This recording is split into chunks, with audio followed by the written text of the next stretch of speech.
Assalamualaikum warahmatullahi wabarakatuh.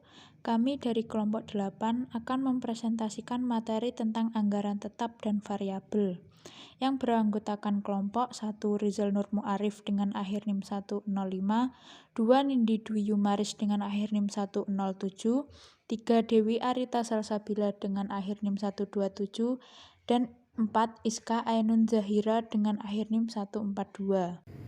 Pengertian harga pokok penuh dan variabel. Metode penghargapokokan penuh atau full costing disebut juga dengan metode penghargapokokan fungsional atau functional costing. Karena dalam metode ini biaya atau beban digolongkan berdasarkan fungsi yang terdapat dalam organisasi. Dikatakan metode penghargapokokan penuh karena seluruh unsur harga pokok produksi diakui sebagai harga pokok produk, yaitu meliputi biaya bahan baku, biaya tenaga kerja langsung, biaya overhead pabrik, baik biaya overhead pabrik tetap maupun biaya overhead pabrik variabel.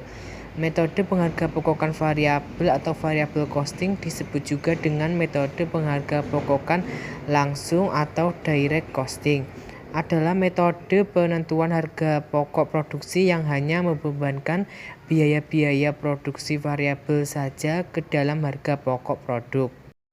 Metode pemisahan biaya semi variabel. Biaya semi variabel adalah biaya yang jumlah totalnya berubah sesuai dengan perubahan volume kegiatan.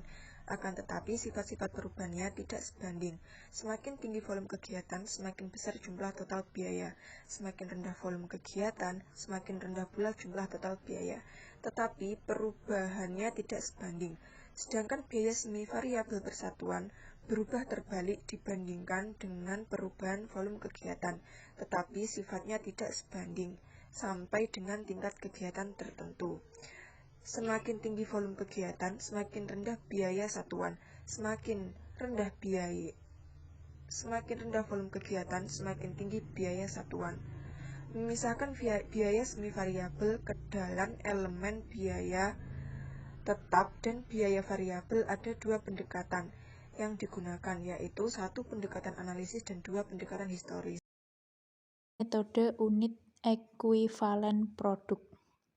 Untuk menghitung unit ekuivalen produk dapat menggunakan metode MPKP, yaitu metode masuk pertama keluar pertama atau first in first out, dan metode rata-rata. Adapun dalam menyusun anggaran biaya produksi pada perusahaan manufaktur dapat menggunakan metode penghargapokokan penuh dan metode penghargapokokan variabel dalam hal menentukan harga pokok produk per unit. Analisis selisih. Penyimpangan biaya sesungguhnya dari biaya standar disebut dengan selisih atau varians. Selisih biaya sesungguhnya dengan biaya standar dianalisis dan dari analisis ini diselidiki penyebab terjadinya, untuk kemudian dicari jalan untuk mengatasi terjadinya selisih yang merugikan.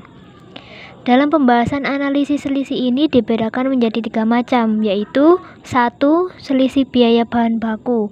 Kemungkinan penyebab terjadinya selisih pemakaian bahan baku adalah A. Penggunaan kualitas bahan baku yang berbeda atau pemakaian bahan substitusi. B.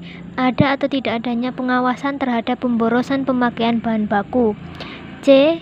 Operasi pabrik yang efisien atau tidak efisien sebagai akibat diadakannya atau tidak diadakannya pengawasan penggunaan peralatan pabrik dan kemampuan pekerja.